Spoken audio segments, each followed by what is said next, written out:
साल 1910 new Jersey में एक सर्द रात और एक बिल्कुल सुनसान रेलवे प्लेटफॉर्म। वहां एक शानदार प्राइवेट ट्रेन कार खड़ी है और उसमें अमेरिका के सबसे शक्तिशाली फाइनेंसर और बैंकर्स एक एक करके सवार हो रहे हैं। बहुत ही खुफिया तरीके से। हाँ, इतना खुफिया कि उन्हें एक दूसरे के सरनेम तक इस्तेमाल करने से मना किया गया है।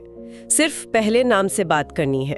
और ये लोग जा रहे थे जेकल आइलैंड, एक ऐसे सफर पर जिसने अमेरिका और शायद पूरी दुनिया की आर्थिक किस्मत हमेशा के लिए बदल दी। और इसी रहस्यमयी सफर से शुरू होती हैं जे एडवर्ड ग्रिफिन की किताब the creature from Jekyll island. बिल्कुल, आज हम इसी किताब की गहरी छानबीन करने वाले हैं।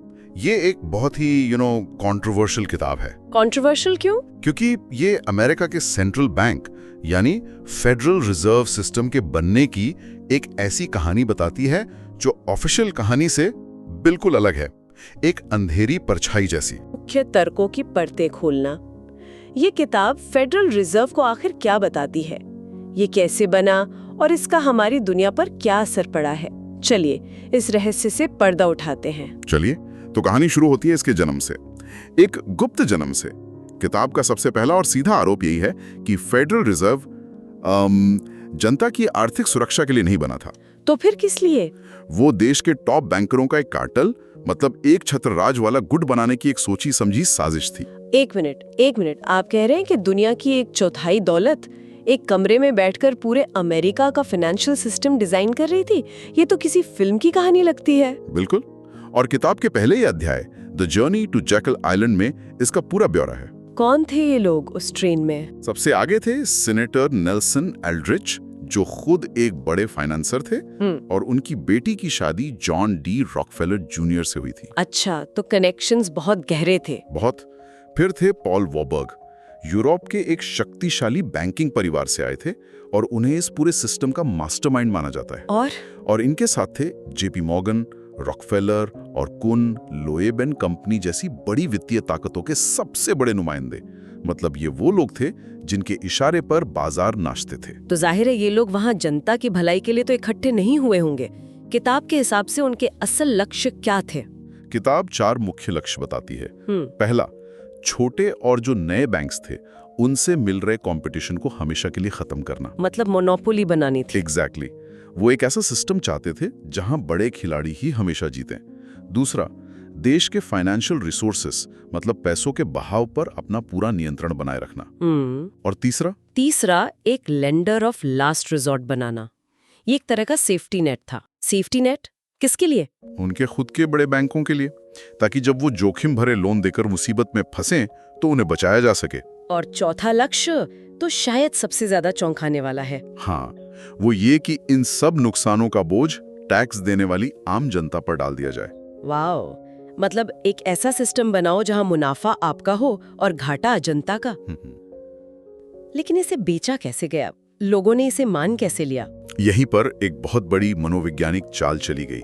उन्होंने इसे सेंट्रल बैंक नहीं कहा, क्योंकि अमेरिकी जनता उस वक्त बड़े बैंकों पर बहुत शक करती थी। तो नाम क्या रखा? नाम रखा गया फेडरल रिजर्व सिस्टम।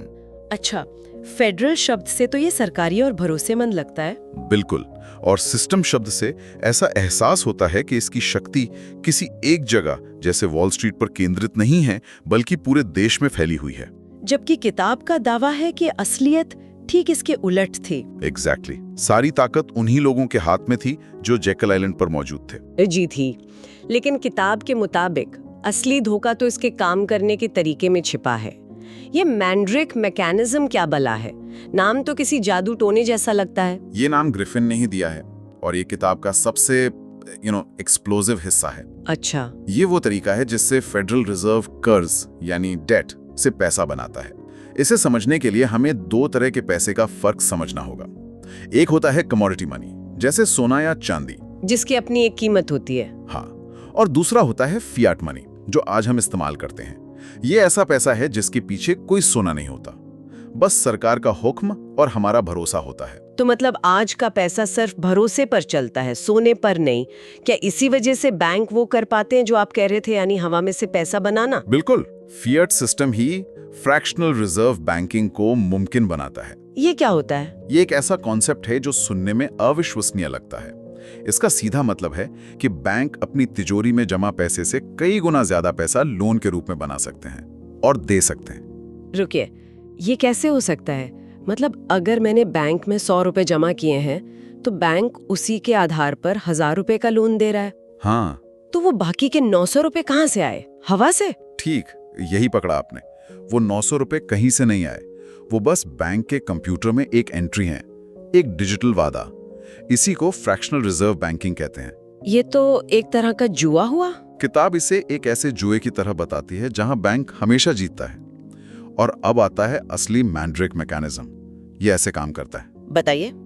मान लीजिए सरकार को खर्च के लिए पैसे चाहिए, सड़कें बनाने के लिए, लेकिन वो सीधे टैक्स नहीं बढ़ाना चाहती, तो वो बॉन्ड्स जारी करती है, जो एक तरह का IOU है, मैं आपका ऋणी हूं का वादा। ठीक है। अब फेडरल रिजर्व इन बॉन्ड्स को खरीदता है, लेकिन किस पैसे से? उस पैसे से जिसे वो शून्य से, मतलब लिटरली हवा से बनाता है। क्या? वो बस अपनी किताबों में एक एंट्री करता है और सरकार के खाते में पैसा आ जाता है। ये तो अविश्वसनीय है। और कहानी का सबसे दिलचस्प मोड़ अब आता है। ये नया पैसा जो फेड ने बनाया, वो कमर्शियल बैंकों के लिए रिजर्व बन जाता है, और फिर फ्रैक्शनल रिजर्व बैंकिंग के नियम के तहत बैंक इस रिजर्व का कई गुना ज्यादा पैसा लोन के रूप में बनाकर आम लोगों और बिजनेस को देते हैं। मतलब सरकार कर्ज लेती है और उस कर्ज को खरीदने के लिए फेडरल रिजर्व बस अपने खाते में एक नंबर लिख देता है। ये तो पैसे छापने का लाइसेंस हो गया। ये तो एक अजीब सी पार्टनरशिप लगती है। किताब इसे ठीक यही कहती है, एक अपवित्र साझेदारी। कांग्रेस को बिना सीधे टैक्स बढ़ाए खर्च करने के लिए असीमित पैसा मिल जाता है, जिससे वो चुनाव जीत सकते हैं। और बैंकरों को? और बैंकिंग कार्टेल को उस पैसे पर ब्याज मिलता है जिसे उसने खुद शून्य से बनाया था, यानी जनता के कर्ज पर उनकी कमाई होती है। और जब बैंक इस बनाए हुए पैसे से जोखिम भरे लोन देते हैं और वो डूब जाते हैं, तब क्या होता है? मुझे लगता है हम वापस जेकिल आइलैंड के प्लान पर आ गए। बिल्कुल। इस मैकेनिज्म का नतीजा है बेल आउट का खेल। किताब के एक अध्याय का नाम ही है the name of the game is bail out. नाम से ही जाहिर है। हाँ, ये सिस्टम मुनाफे को निजी मतलब प्राइवेट रखने और नुकसान को सार्वजनिक यानी सोशलाइज करने के लिए बनाया गया है। जब बड़े बैंक अपनी गलतियों से डूबने लगते हैं तो आम जनता टैक्स के रूप में उन्हें बचाती है। क्या किताब इसका कोई ठोस उदाहरण देती है? कई उदाहरण हैं, जैसे 1982 में कॉन्टिनेंटल इलिनॉइस बैंक का संकट। अच्छा। ये उस समय अमेरिकी इतिहास की सबसे बड़ी बैंक विफलता थी। बैंक ने बहुत जोखिम भरे लोन दिए थे जो डूब गए। तब सरकार और फेडरल रिजर्व ने मिलकर कहा कि ये bank too big to fail है, मतलब इतना बड़ा है कि इसे डूबने नहीं दे सकते। हाँ, और फिर टैक्स पेयर्स के पैसों से उसे बचा लिया गया। किताब कहती है कि पैटर्न हर बार एक जैसा होता है। बैंक जोखिम उठाते हैं, मुनाफा कमाते हैं, और जब हारते हैं तो जनता बिल भरती है। और किताब के मुताबिक ये खेल सिर्फ अमेरिका तक ही सीमित नहीं है। नहीं, किताब का अध्याय 6 building the new world order बताता है कि यही खेल वैश्विक स्तर पर IMF और वर्ल्ड बैंक खेलते हैं। वो कैसे? वो विकासशील देशों को भारी कर्ज देते हैं, और जब वो देश कर्ज चुका नहीं पाते तो उन पर शर्तें लगाई जाती हैं। उन्हें अपने बाजार विदेशी कंपनियों के लिए खोलने पड़ते हैं, अपने प्राकृतिक संसाधन कम दाम पे बेचने पड़ते हैं। तो ये मदद के नाम पर एक तरह का आर्थिक साम्राज्यवाद है। किताब का दावा यही है, जिसका अंतिम लक्ष्य सभी देशों को एक वैश्विक वित्तीय प्रणाली के नीचे लाना है। ये सब सुनकर तो बहुत निराशा होती है, लेकिन किताब इससे भी आगे जाती है ना? वो इस सिस्टम को युद्ध और आर्थिक मंदी से भी जोड़ती है। हाँ, और यहीं पर किताब के तर्क सबसे ज्यादा परेशान करने वाले हो जाते हैं। क्या मतलब? किताब का दावा है कि फेडरल रिजर्व असीमित पैसा छापकर युद्धों को संभव बनाता है और जानबूझकर ऐसे आर्थिक उतार चढ़ाव यानी बूम बस्ट साइकिल्स पैदा करता है, जिससे अंदर के लोगों को ही फायदा होता है। इसके पीछे क्या तर्क दिया गया है? ये रॉथस्चाइल्ड फॉर्मूला क्या है जिसका जिक्र किताब में है? रॉथस्चाइल्ड फॉर्मूला एक विचार है जो किताब रॉथस्चाइल्ड बैंकिंग परिवार से जोड़ती है। इसके अनुसार युद्ध बैंकरों के लिए सबसे ज्यादा लाभदायक होते हैं। लाभदायक? युद्ध तो तबाही लाते हैं। पर वो देशों को उनसे भारी कर्ज लेने पर मजबूर भी करते हैं। और सबसे चालाक तरीका ये है कि दोनों तरफ के देशों को लोन दिया जाए। दोनों तरफ? हाँ, इससे कोई फर्क नहीं पड़ता कि कौन जीतता है या हारता है। क्योंकि दोनों ही देश युद्ध के बाद भारी कर्ज में डूबे होते हैं और बैंकरों का मुनाफा पक्का होता है। और किताब इसे पहले विश्व युद्ध WWI से कैसे जोड़ती है? किताब के अनुसार जब पहला विश्व युद्ध शुरू हुआ तो अमेरिका न्यूट्रल था, लेकिन वॉल स्ट्रीट खास तौर पर जेपी मॉर्गन की कंपनी ने मित्र राष्ट्रों यानी ब्रिटेन और फ्रांस को भारी पैसा लोन पर दिया था। 1917 तक ऐसा लगने लगा था कि जर्मनी युद्ध जीत जाएगा। मतलब मॉर्गन के सारे लोन डूब जाते। एग्जैक्टली।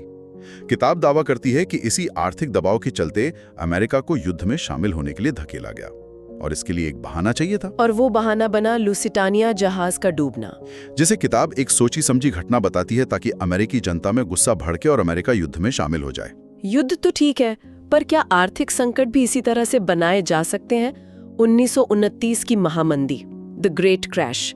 किताब के पास इसके लिए भी एक अजीब कहानी है ना, द ग्रेट डक डिनर के नाम से। हाँ, ये एक बहुत शक्तिशाली रूपक है। किताब कहती है कि 1929 की महामंदी कोई हादसा नहीं थी, ये एक योजना थी। एक योजना। कहानी कुछ यूं है। फेडरल रिजर्व ने 1920 के दशक में जानबूझकर आसान क्रेडिट, मतलब सस्ते लोन देकर एक सट्टा बाजार, एक स्पेक्युलेटिव बबल बनाया। ये वैसा ही था जैसे कोई किसान तालाब में बत्तखों को रोज दाना डालकर मोटा करता है। अच्छा। बत्तखें खुश होती हैं, रोज आती हैं और मोटी होती जाती हैं। आम निवेशक उन बत्तखों की तरह थे जो स्टॉक मार्केट में आसानी से मिल रहे पैसे से मुनाफा कमा रहे थे। और फिर डिनर का समय हो गया। बिल्कुल। 1929 में जब बत्तखें खूब मोटी हो चुकी थीं, फेडरल रिजर्व ने अचानक क्रेडिट सप्लाई, मतलब दाना डालना बंद कर दिया और ब्याज दरें बढ़ा दी। तो बाजार में पैसा सूख गया और वो क्रैश हो गया। ये ठीक वैसा ही था जैसे किसान एक दिन दाना डालने के बजाय बंदूक लेकर आता है। डिनर का समय हो गया था। लाखों आम निवेशकों की जिंदगी भर की बचत डूब गई। लेकिन किताब ये भी दावा करती है कि अंदर के लोगों को, यानी वॉल स्ट्रीट के बड़े खिलाड़ियों को बाजार से निकलने की चेतावनी पहले ही दे दी गई थी। हाँ, यही इस साजिश के आरोप का सबसे अहम हिस्सा है। किताब कहती है कि जो लोग इस सिस्टम को चला रहे थे, उन्होंने क्रैश से ठीक पहले अपनी सारी होल्डिंग्स बेच दी। और जब बाजार पूरी तरह तबाह हो गया तो उन्होंने वही शेयर और कंपनियां कौड़ियों के दाम पर वापस खरीद लिए।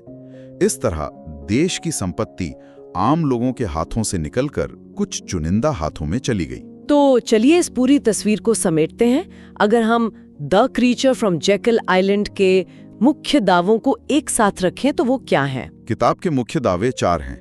पहला, फेडरल रिजर्व एक निजी बैंकिंग कार्टेल है जिसे गुप्त रूप से अमेरिका के सबसे अमीर लोगों ने अपने फायदे के लिए बनाया था। दूसरा, यह मैंड्रिक मैकेनिज्म के जरिए कर्ज से पैसा बनाता है, जिससे सरकार को असीमित धन मिलता है और बैंकर्स को उस पर ब्याज। तीसरा, यह सिस्टम मुनाफे को प्राइवेट और नुकसान को सार्वजनिक करता है, जिसे हम बेल आउट कहते हैं। और चौथा, ये असीमित पैसा छापकर युद्धों को फंड करता है और जानबूझकर आर्थिक उतार चढ़ाव पैदा करता है। और ये सब जनसेवा और आर्थिक स्थिरता की आड़ में किया जाता है। जाहिर है किताब इसका कोई समाधान भी तो देती होगी। हाँ, किताब का समाधान बहुत सीधा और रेडिकल है। ग्रिफिन कहते हैं कि फेडरल रिजर्व को पूरी तरह से खत्म कर देना चाहिए। खत्म? हाँ, और हमें 100% सोने चांदी पर आधारित मुद्रा प्रणाली पर वापस लौटना चाहिए, जहां सरकार या बैंक अपनी मर्जी से पैसे की मात्रा को घटा बढ़ा ना सकें। अंत में एक विचार के साथ इस चर्चा को समाप्त करते हैं। ये किताब दावा करती है कि हमारी पूरी मौद्रिक प्रणाली कर्ज और धोखे की नींव पर बनी है। अगर इस किताब के दावों में, चाहे वो कितने भी विवादास्पद क्यों न लगें, जरा भी सच्चाई है, तो हमारी बचत, हमारी अर्थव्यवस्था और हमारे भविष्य का क्या मतलब है? लेखक एक निराशावादी और एक आशावादी दोनों परिदृश्य प्रस्तुत करता है। एक तरफ पूर्ण आर्थिक नियंत्रण और गुलामी का भविष्य है, दूसरी तरफ एक उम्मीद है जिसके लिए बहुत बड़े और साहसी कदम उठाने होंगे। हम इस चर्चा को इसी सवाल पर छोड़ते हैं। क्या हम उन बत्तखों की तरह हैं जो तालाब में मुफ्त दाने का मजा ले रही हैं, यह जाने बिना कि डिनर की तैयारी चल रही है?